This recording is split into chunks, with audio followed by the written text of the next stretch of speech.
সালামু আলাইকুম মুরব্বী, ভালো আছেন আপনি?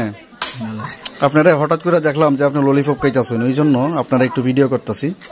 যেহেতু আপনি এই বয়সে ললিপপ খাইতেছেন কি লেগে কোনছে? ললিপপ খাচ্ছেন কেন আপনি? মজা লাগে। মজা লাগে। আচ্ছা আচ্ছা, তো এখন তো রমজান মাস, আপনি কি রোজা রাখেন? না, রোজা রাখেন না? এই যে আপনি মানে কত সুন্দর সুন্নতে দাঁড়িয়ে রাখছেন, আপনি একজন মুরব্বী মানুষ, আপনি আচ্ছা রাখলে রাখুন যায়। আচ্ছা আচ্ছা, আপনি তাহলে মাঠে গরু রাখেন আপনি? আচ্ছা, গরু কতগুলো রাখেন আপনি মাঠে? আছে 15-20টা গরু।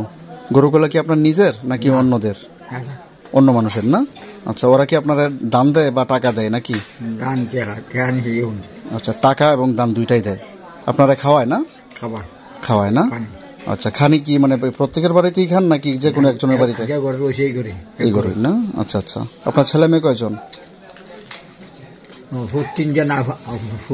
3জন। আচ্ছা, মানে তাহলে আপনার ছেলে হচ্ছে 3জন এবং মেয়ে হচ্ছে 3জন।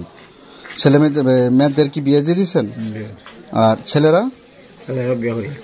বিয়ে করছে।